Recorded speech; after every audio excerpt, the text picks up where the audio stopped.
Hello student, welcome back to my class. শুভ নববর্ষের সবাইকে শুভেচ্ছা জানিয়ে আমি শুরু করতে চললাম আজকে থেকে ক্লাস 12 সেমিস্টার 3 ছায়া পাবলিকেশন বই থেকে থিওরি ভিত্তিক ক্লাস। আজকে আমরা করব আমাদের প্রথম অধ্যায় স্থির তড়িতের প্রাথমিক ঘটনাবলী থেকে থিওরির ওয়ান শর্ট ভিডিও। চলো তাহলে কথা না বাড়িয়ে আমি শুরু করে দিলাম আজকের ক্লাস। আমাদের প্রথম অধ্যায় স্থির তড়িতের প্রাথমিক ঘটনাবলী। তাহলে সর্বপ্রথম আমরা জেনে নেব তড়িৎ বলতে আমরা কি বুঝি। পরিবাহীর মধ্যে ইলেকট্রনের একমুখী প্রবাহকে আমরা বলবো তড়িৎ, তাই না? Rate of flow of electron in a conductor is called current. তাহলে আমরা দেখব সর্বপ্রথম তড়িৎ বলতে আমরা কি বুঝি, তড়িৎ কি, তাই না? পরিবাহীর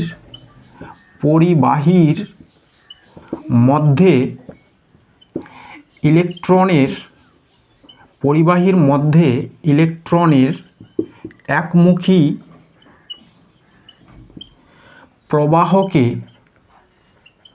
প্রবাহকে বলা হয়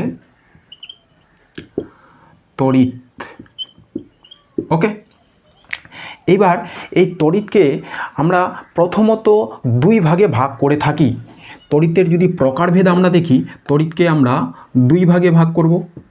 তড়িৎ একটা হলো স্থির তড়িৎ আর একটা হলো চলতড়িৎ।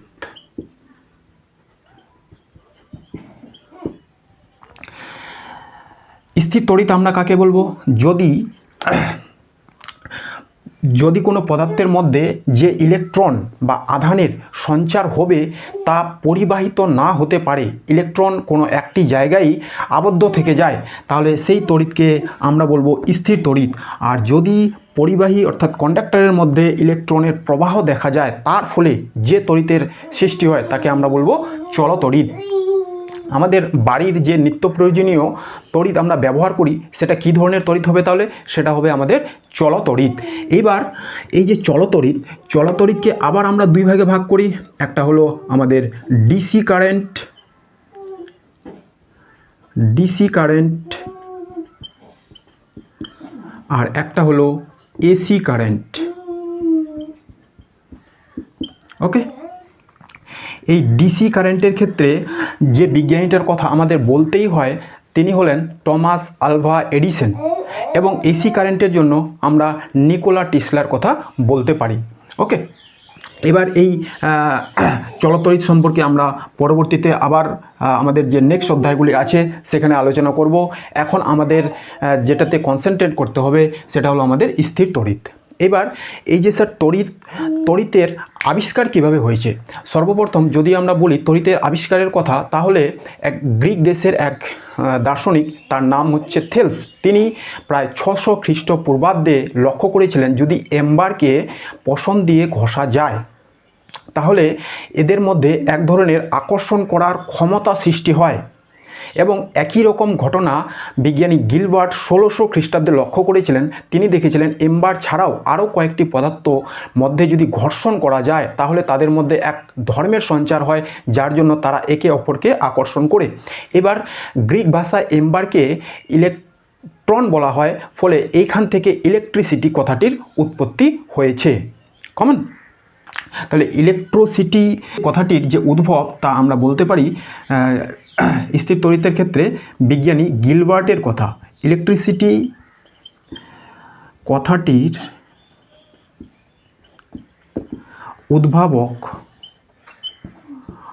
উদ্ভাবক হলো বিজ্ঞানী গিলবার্ট। ওকে, বিজ্ঞানী গিলবার্টকে আমরা স্থির তড়িতের ফাদারও বলতে পারি। হ্যাঁ, এবং ডিসি কারেন্টের জন্য আমরা টমাস আলভা এডিসন এবং এসি কারেন্টের জন্য আমরা নিকোলা টেসলার কথা মনে করতে পারি। এছাড়া আরেকজন বিজ্ঞানী যার কথা না বললেই হয় না, তিনি হচ্ছেন বেঞ্জামিন ফ্র্যাঙ্কলিন। তিনি আমাদের দেখেছেন যে বজ্রপাতের ফলে যে প্রচণ্ড শক্তির উদ্ভব হয় সেটা আসলে যে কারেন্ট, সেটা তিনি প্রমাণ করে দেখিয়েছিলেন কাইট এক্সপেরিমেন্টের দ্বারা।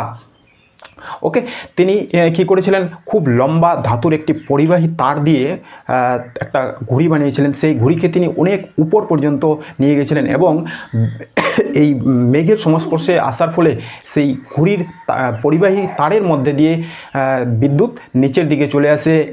এর ফলে দেখা যায় যে তার যে নিজস্ব সন্তান সেটা তড়িৎ আচ্ছাদিত হয়ে মারাও যান। এটা খুবই একটা দুঃখজনক ঘটনা ছিল আমাদের কাছে। আচ্ছা, চলো তাহলে আমরা এবার জেনে নেব যে এই যে তড়িৎ পরিবাহীর মধ্যে হোক কিংবা অন্তরকের মধ্যে হোক কাজ করছে, তার উৎস কী, তড়িৎ কিসের জন্য কাজ করে? তড়িৎ কাজ করে তড়িৎ আধানের জন্য। এবার তড়িৎ আধান স্যার আমরা কাকে বলবো? তড়িৎ আধান হলো পদার্থের যে ধর্মের জন্য আমাদের তড়িৎ বল কাজ করে তাকে আমরা বলবো তড়িৎ আধান, তাই না? পদার্থের, এরপরে তাহলে আমরা জেনে নেব তড়িৎ আধান কি। তড়িৎ আধান কি? পদার্থের যে ধর্মের জন্য তড়িৎ বল কাজ করে তাকে বলা হয় তড়িৎ আধান। ওকে, এই তড়িৎ আধানকে আমরা কিউ অক্ষর দ্বারা প্রকাশ করে থাকি। আচ্ছা স্যার, তাহলে পদার্থের এই তড়িৎ আধানের উৎসটা কি? তড়িৎ আধান পদার্থের কোথায় থাকে? তড়িৎ আধান হলো পদার্থের সাব অ্যাটমিক পার্টিকেলের ধর্ম। যেমন পদার্থের সাব অ্যাটমিক পার্টিকেলগুলো ইলেকট্রন, প্রোটন এবং নিউট্রন হলো নিস্তড়িৎ, তাই না? তাহলে পদার্থের যে ইলেকট্রন তার ধর্ম হচ্ছে নেগেটিভ তড়িৎ আধান এবং প্রোটন তার ধর্ম হলো পজিটিভ তড়িৎ আধান। তাহলে আমরা এই তড়িৎ আধানকে দুই ভাগে ভাগ করতে পারি। একটা হলো পজিটিভ বা ধনাত্মক তড়িৎ আধান, ধনাত্মক তড়িৎ আধান সেটা হলো আমাদের প্রোটনের ধর্ম, এবং নেগেটিভ বা ঋণাত্মক তড়িৎ আধান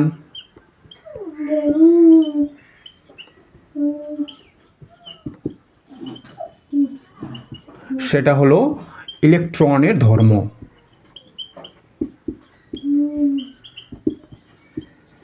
এবার আমরা জানি একটা ইলেকট্রনের যে চার্জ, এর মধ্যে যে টোটাল তড়িৎ আধান আছে সেটা হয় -1.6 × 10⁻⁻19 কুলম, এবং একটা প্রোটনের যে তড়িৎ আধান সেটা হয় +1.6 × 10⁻⁻19 কুলম।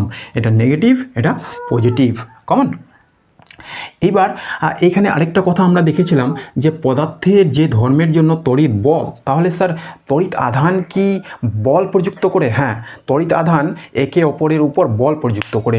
সম আধান পরস্পরের উপর বিকর্ষণ বল প্রয়োগ করে এবং বিপরীত আধান পরস্পরের উপর আকর্ষণ বল প্রয়োগ করে থাকে। এই আকর্ষণ বল বিকর্ষণ বলের মান কত হবে সেটা আমরা পরবর্তী অধ্যায়ে আমাদের কুলম্বের সূত্রের সাহায্যে নির্ধারণ করব। ওকে, এবার আমরা দেখে নেব এই যে তড়িৎ আধান সম্পর্কে আমরা পড়লাম, যেটা পদার্থের সাবঅ্যাটমিক পার্টিকেলের ধর্ম অর্থাৎ ইলেকট্রনের ধর্ম ও প্রোটনের ধর্ম, এদের একক কী?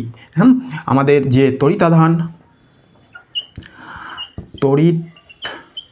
আধান তার এসআই ইউনিট হলো কুলম্ব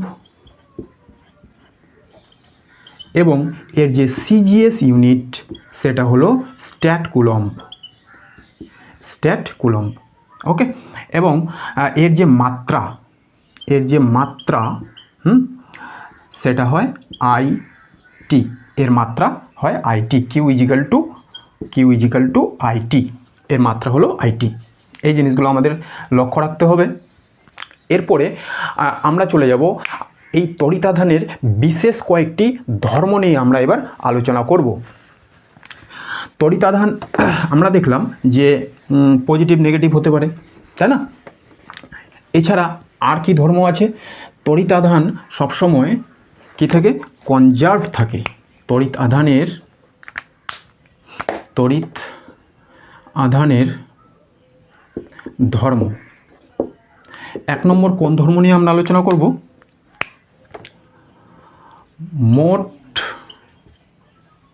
আচ্ছা, কোনো বিচ্ছিন্ন সংস্থার মোট তড়িতাধান সংরক্ষিত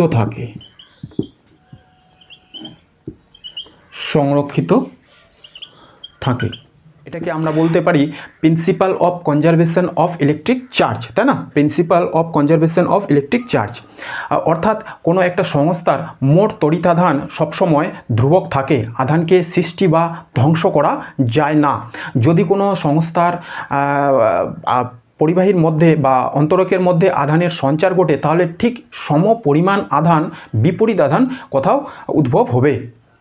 অর্থাৎ আধানের শুধুমাত্র আদান প্রদান ঘটতে পারে, আধান কখনো ধ্বংস হতে পারে না। এরপর আমরা দেখব আধানের কোয়ান্টায়ন। আধানের কোয়ান্টায়ন কি? কোনো একটা পরিবাহীতে আধানের সঞ্চার হলে সেটা সবসময় ইলেকট্রনের পূর্ণ গুণিতকে সঞ্চারিত হতে পারে, আধান কখনো ইলেকট্রনের ভগ্নাংশে সঞ্চারিত হতে পারে না। অর্থাৎ আমরা বলতে পারি যে আধানের কোয়ান্টায়ন কিউ ইজিক্যাল টু হয় সবসময় প্লাস মাইনাস এন ই, অর্থাৎ কোনো একটা জায়গায় আধান যে সঞ্চিত হবে সেটা সবসময় ইলেকট্রনের গুণের ইলেকট্রনের সঙ্গে পূর্ণ গুণিতকে থাকবে। এই এন এর মান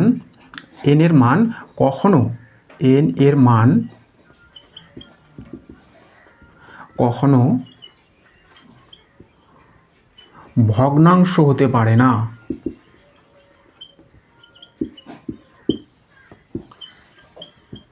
ইলেকট্রনের মান কখনো ভগ্নাংশ হতে পারে না।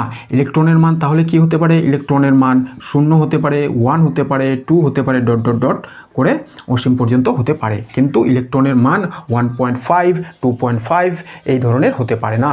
এখান থেকে আমাদের কিন্তু ম্যাথমেটিক্যাল কোশ্চেন করতে আসে। তাহলে দেখলাম আমরা কয়েকটা তড়িতাধানের ধর্ম। এরপরে আমরা চলে যাব যে কোনো একটা পরিবাহী হোক কিংবা অন্তরক হোক, এই ক্ষেত্রে কিভাবে এই তড়িৎ আধানের সঞ্চার হয়। এবার আমরা দেখব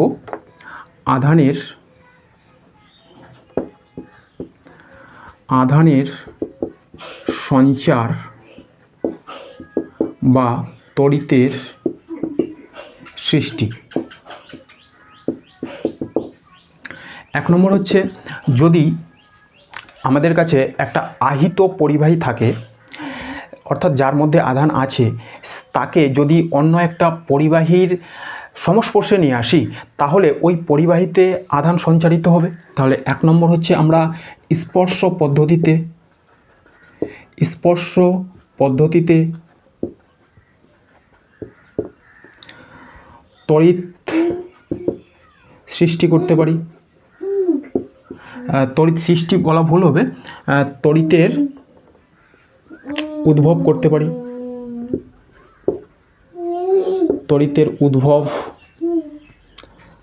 পারি। আর কিভাবে করা যাবে? 2 নম্বর হচ্ছে তড়িৎ আবেশ দ্বারা আমরা তড়িতের সৃষ্টি করতে পারি। অর্থাৎ তড়িৎ আবেশ কি? যদি একটা আহিত পরিবাহীকে কোনো একটা অনাহিত পদার্থের কাছে আনা হয়, তাহলে দেখা যায় যে পরিবাহীর মধ্যে যে ধরনের আধান সঞ্চিত আছে তার বিপরীত ধর্মী আধান অনাহিত পরিবাহীটির নিকটবর্তী প্রান্তে সঞ্চিত হয় এবং দূরবর্তী প্রান্তে তার সম আধান সঞ্চারিত হয়। ধরলাম এই হলো আমাদের কাছে একটা আহিত পরিবাহী যেটাতে পজিটিভ আধান আছে, এবং এটা হলো একটা আমাদের অনাহিত পরিবাহী। কমন?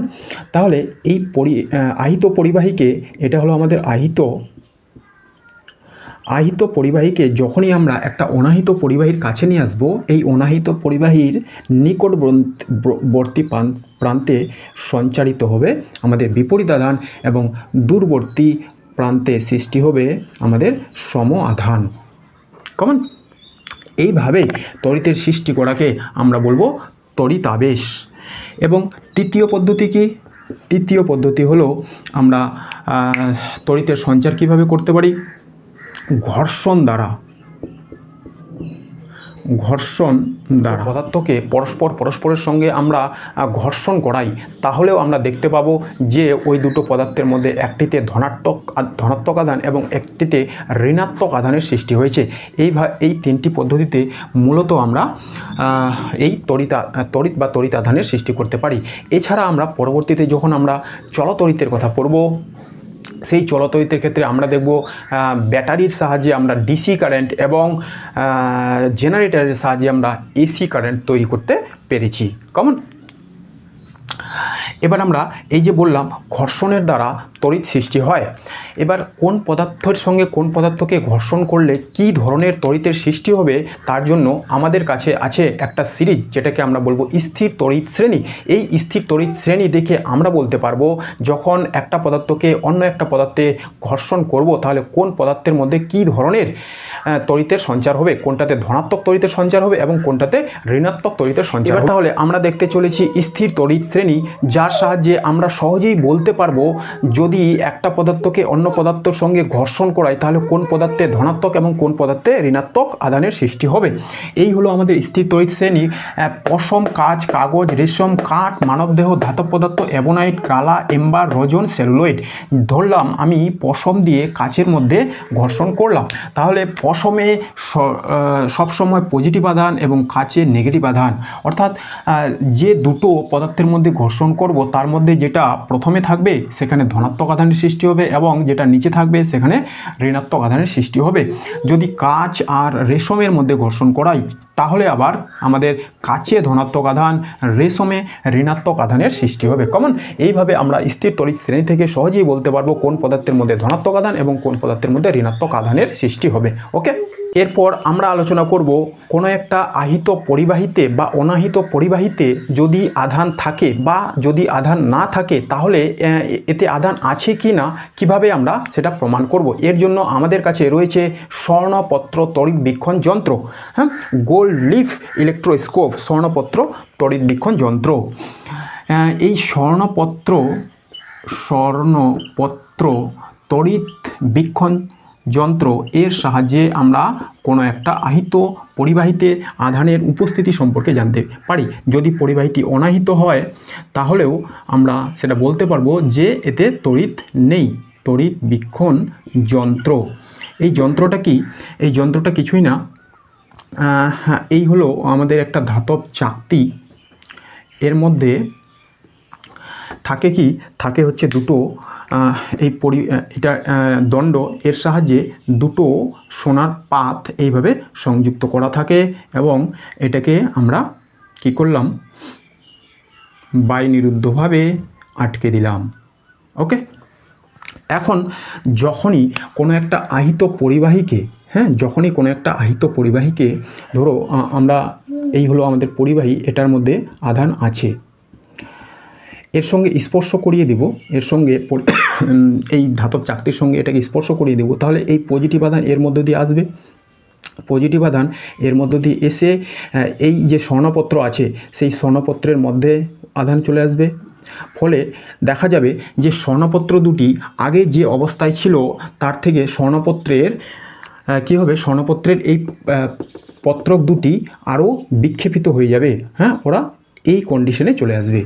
যদি এই কন্ডিশনে চলে আসে, আগে যে অবস্থায় ছিল তার থেকে বেশি বিক্ষেপিত হয়ে যায়, তাহলে আমরা বুঝবো যে এর মধ্যে আধান ছিল। কমন? এবার যদি এটা অনাহিত পরিবাহী হতো, একে টাচ করালেও এখানে কোনো আধানের সঞ্চার হতো না, তাহলে আগে যে স্বর্ণপত্র দুটি যে অবস্থায় ছিল পরেও একই রকম অবস্থায় থাকতো। এর থেকে আমরা সহজে অনুধাবন করতে পারবো কোনো একটা পদার্থের মধ্যে আধান এর উপস্থিতি আছে কি নেই। কমন? তাহলে স্বর্ণপত্র তড়িৎ যন্ত্রের সাহায্যে আমরা সহজেই প্রমাণ করতে পারবো কোনো একটা পদার্থের মধ্যে আধানের উপস্থিতি আছে কিংবা নেই। এরপর আমরা আলোচনা করব তড়িৎ পর্দা। তড়িৎ পর্দা কি? আমাদের খুব সেন্সিটিভ যেগুলো বৈদ্যুতিক যন্ত্র থাকে, যেগুলো কারেন্ট দ্বারা ইফেক্টেড হওয়ার সম্ভাবনা থাকে, তাদেরকে বিদ্যুতের প্রভাব থেকে রক্ষা করার জন্য আমরা একটা সিস্টেম ব্যবহার করি, একটা পর্দা, তার জালির একটা পর্দা ব্যবহার করি। এই যে সিস্টেম, যার দ্বারা ওই সেন্সিটিভ ম্যাটেরিয়ালটাকে আমরা বিদ্যুতের হাত থেকে রক্ষা করতে পারি, তাকেই আমরা বলবো তড়িৎ পর্দা। এই তড়িৎ পর্দা কি? তাহলে এই হলো আমাদের কাছে একটা সেন্সিটিভ বস্তু, ধরলাম এটা সেই স্বর্ণপত্র তড়িৎবীক্ষণ যন্ত্রই আছে, যাকে আমাদের এক্সটার্নাল ইলেকট্রিক থেকে রক্ষা করতে হবে। তাহলে আমরা কি করব, এই যন্ত্রের চারিপাশে একটা এরকম তার জালির পর্দা দিয়ে একে ঢেকে রাখব। এবার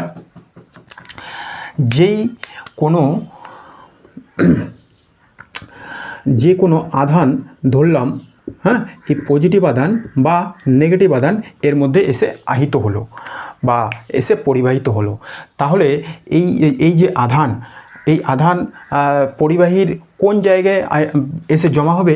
এই আধান সবসময় পরিবাহীর বাইরের তলে এসে জমা হবে। আধান সবসময় পরিবাহীতে কোথায় জমা হয়? বাইরের তলে জমা হয়।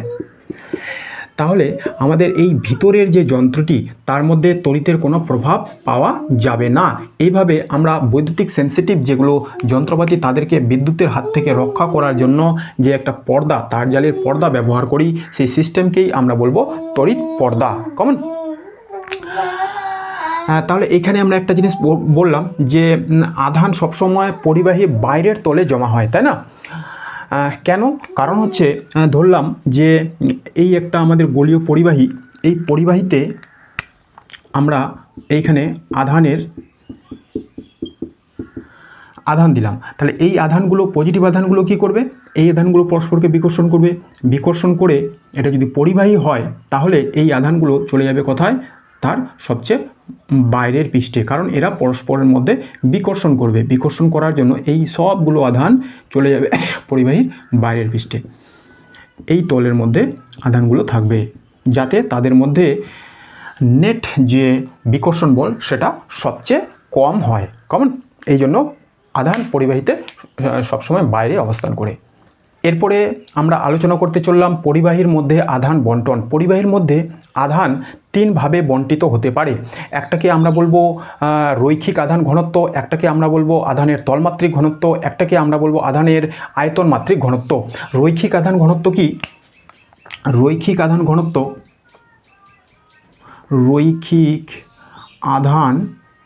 ঘনত্ব ধরলাম আমাদের কাছে এই একটা পরিবাহী আছে রেখা বরাবর, তাহলে এখানে আধান এইভাবে পরিবাহীর পৃষ্ঠের মধ্যে আহিত হবে। এখন রৈখিক আধান ঘনত্বকে আমরা ল্যামডা অক্ষর দিয়ে প্রকাশ করে থাকি। রৈখিক আধান ঘনত্ব সমান হলো, এই পরিবাহীটার দৈর্ঘ্য যদি এল হয়, তাহলে টোটাল আধান এখানে যদি কিউ পরিমাণ থাকে, কিউ বাই এল, এটা হলো আমাদের রৈখিক আধান ঘনত্ব। অর্থাৎ রৈখিক আধান ঘনত্ব কাকে বলবো? কোনো একটা পরিবাহীর প্রতি একক দৈর্ঘ্যে যে আধান থাকে তাকে আমরা বলবো রৈখিক আধান ঘনত্ব। এরপর আমরা দেখব আধানের তলমাত্রিক ঘনত্ব। আধানের তলমাত্রিক ঘনত্ব কাকে বলবো? তলমাত্রিক ঘনত্ব। একে আমরা প্রকাশ করে থাকি সিগমা দিয়ে, সেটা হয় আধান বাই এরিয়া। ধরলাম এই একটা গোলীয় পরিবাহী, এর মধ্যেও আধান পরিবাহী সবসময় বাইরের তলে অবস্থান করবে। এই পরিবাহীর যদি ব্যাসার্ধ আর হয়, তাহলে আধানের তলমাত্রিক ঘনত্ব আমরা কাকে বলবো? কোনো একটা পরিবাহীর প্রতি একক ক্ষেত্রফলে যে আধান থাকে তাকে বলা হয় আধানের তলমাত্রিক ঘনত্ব। তাহলে এটা হয়ে যাবে কিউ বাই 4πr²। কমন? এরপরে আমরা দেখব আধানের আয়তন মাত্রিক ঘনত্ব। আধানের আয়তন মাত্রিক ঘনত্ব। তো আধানের আয়তন মাত্রিক ঘনত্ব কাকে বলা হয়? কোনো একটা পরিবাহীর প্রতি একক আয়তনে যে পরিমাণ আধান থাকে তাকে বলা হয় আধানের আয়তন মাত্রিক ঘনত্ব। একে আমরা প্রকাশ করে থাকি রো দিয়ে। রো সমান টোটাল আধান বাই তার আয়তন। কমন? এই গেল তাহলে আমাদের রৈখিক আধান ঘনত্ব ল্যামডা, আধানের তলমাত্রিক ঘনত্ব সিগমা, আধানের আয়তন মাত্রিক ঘনত্ব রো। ওকে, এইবার আমরা দেখব যে পরিবাহিত বিভিন্ন আকৃতির হতে পারে। বিভিন্ন আকৃতির পরিবাহীর ক্ষেত্রে আধান কি সমভাবে বণ্টিত থাকে, নাকি আধানের বণ্টনের জন্য আবার আমরা অসম বণ্টন আধানের দেখতে পাই। তাহলে পরিবাহীতে আধান যে বণ্টিত হবে সেটা কিন্তু পরিবাহীর আকৃতির উপর কিছুটা হলেও নির্ভর করে থাকে। তাহলে আধান বণ্টন এই জিনিসটা যদি আমরা দেখি, আধান বণ্টন সেটা কোনো একটা গোলীয় পরিবাহী হলে আধান সুষমভাবেই বণ্টিত থাকে। গোলীয় পরিবাহীর জন্য আধান সুষমভাবে বণ্টিত থাকে। কিন্তু এই পরিবাহীটা যদি এরকম হতো, তাহলে যে অংশে গোলকের যে অংশের ব্যাসার্ধ কম সেই অংশে কিন্তু আধান বেশি সঞ্চিত হয়, কারণ এখানে যে গোলকের টোটাল এরিয়া সেটা কম, এখানে বেশি কমন।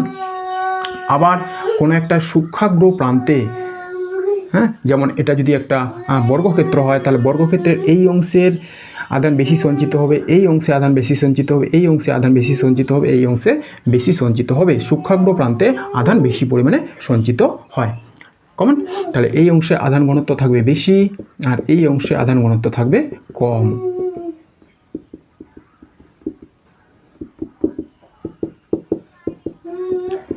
এই অংশগুলোতে, সূক্ষ্মাগ্র প্রান্তগুলোতে আধান বেশি সঞ্চিত হয়। ওকে, এরপরেই আমরা চলে যাব আমাদের বজ্র নিবারক ও যেটাকে আমরা বলতে পারি সূচিমুখের ক্ষরণ ক্রিয়া বা বজ্র নিবারকের ক্রিয়া। আমরা দেখেছি যে আকাশে যখন বিদ্যুৎ স্ফুলিঙ্গ বজ্র বিদ্যুৎ হয়, সেই বজ্র বিদ্যুৎ থেকে আমাদের বাড়িগুলোকে রক্ষা করার জন্য আমরা একটা সূচিমুখ ব্যবহার করে থাকি। ত্রিশূলের মতো খুব সূক্ষ্মাগ্র একটা লোহার দণ্ড, সাধারণত লোহা বা তামার দণ্ডকে আমরা বাড়ির উপর থেকে একদম মাটির নিচ পর্যন্ত ওটার ব্যবস্থা করে থাকি, তাই না? তাহলে এতে কি হয়? এতে হয় যে যদি বজ্রবিদ্যুৎ হয়, সেই বজ্রবিদ্যুতের যে প্রচণ্ড বিদ্যুৎ সেই লোহার কিংবা তামার দণ্ডের সূক্ষ্মাগ্র প্রান্ত দিয়ে পরিবাহিত হয়ে কোথায় চলে যাবে? মাটিতে চলে যাবে। এতে আমাদের যে বাড়ি সেটা বিদ্যুতের প্রভাব থেকে রক্ষা পায়। এরপর তাহলে আমরা আলোচনা করতে চললাম বজ্র নিবারক কি? বজ্র নিবারক ও বজ্র নিবারকের ক্ষরণ ক্রিয়া। আমাদের বাড়িঘরগুলোকে বজ্রবিদ্যুতের হাত থেকে রক্ষা করার জন্য আমরা যে পরিবাহী দণ্ড, সূক্ষ্মাগ্র প্রান্ত বিশিষ্ট পরিবাহী দণ্ড ব্যবহার করে থাকি, তাকেই আমরা বলবো বজ্র নিবারক। ধরলাম এই হচ্ছে আমাদের একটা বাড়ি।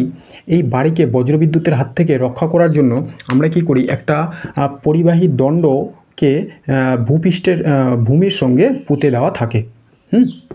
এটাকে ভূমির সঙ্গে পুঁতে দেওয়া আছে বা গ্রাউন্ডেড করা আছে, এবং এখানে অনেকগুলো সূক্ষ্ম প্রান্ত করা থাকে। সাধারণত বিদ্যুৎ পরিবাহীকে পছন্দ করে, সে পরিবাহীর মধ্য দিয়ে সহজেই পরিবাহিত হতে পারে। তাই বজ্রবিদ্যুৎ হলে সেই বিদ্যুৎ সর্বপ্রথম যদি আমাদের এই এলাকাটাতে এসে পড়ে, তাহলে কি হবে? এই পরিবাহীর মধ্য দিয়ে পরিবাহিত হয়ে সহজেই মাটিতে চলে যাবে। এই হলো বজ্র নিবারকের ক্রিয়া, যেটা আমাদের বাড়িকে রক্ষা করছে। এবার বজ্র নিবারকের ক্ষরণ ক্রিয়ার দ্বারা বজ্রবিদ্যুতের যে সম্ভাবনা সেটাকে আমরা নিবারণও করতে পারি, যেটাকে আমরা বলবো বজ্রবিদ্যুতের ক্ষরণ ক্রিয়া। ধরলাম এই হচ্ছে আমাদের মেঘ, যার মধ্যে পজিটিভ আধান আছে। পজিটিভ আধান আছে, এর মধ্যে অত্যধিক হারে পজিটিভ আধানের সঞ্চার হলে বজ্রবিদ্যুৎ হবে। এবার তার আগে কি ঘটছে? যে এই যে আধান, এই পজিটিভ আধানের প্রভাবে আমাদের যে বজ্র নিবারক, তার মধ্যে নেগেটিভ আধানের আবেশ হবে এবং এর দূরবর্তী প্রান্তে পজিটিভ আধানের আবেশ ঘটবে। সেই আধানগুলো মাটিতে চলে যাবে। এর ফলে দেখা যায় যে এই যে বজ্র নিবারকের প্রান্তে নেগেটিভ আধানের সঞ্চার ঘটেছে, সেই আধানগুলির দ্বারা এখানকার যে বায়ু, এই যে বায়ু, সেই বায়ুতেও নেগেটিভ আধানের সঞ্চার হয়। এই বজ্র নিবারকের সংস্পর্শে এসে এখানকার যে বায়ু, তার মধ্যেও নেগেটিভ আধানের সঞ্চার হয়। ফলে এই নেগেটিভ আধান পরস্পরকে বিকর্ষণ করে, এবং বায়ুগুলো পরস্পরকে বিকর্ষণ করার জন্য এবং এই মেঘ দ্বারা আকর্ষিত হওয়ার জন্য এই বায়ুর কণাগুলি উপরে উঠে যায় এবং মেঘের সংস্পর্শে এসে এই যে আধান, পজিটিভ আধান সেটাকে প্রশমিত করার চেষ্টা করে, ফলে অনেকাংশে দেখা যায় আমাদের বজ্রবিদ্যুৎ ঘটে না। এইভাবে বজ্র নিবারকের দ্বারা বজ্রবিদ্যুতের প্রভাবকে কম করা যায়। একেই আমরা বলবো বজ্র নিবারকের ক্ষরণ ক্রিয়া। কমন? তাহলে ঠিক আছে বন্ধুরা, আজকে আমরা প্রথম অধ্যায় স্থির তড়িতের প্রাথমিক ঘটনাবলী থেকে যে থিওরিগুলো আমাদের প্রয়োজনীয় ছিল সেগুলো সবগুলো আমরা আলোচনা করে নিলাম, এবং এর পরবর্তী যে অধ্যায় সেটাও আমি খুব শীঘ্রই শুরু করব। ধন্যবাদ।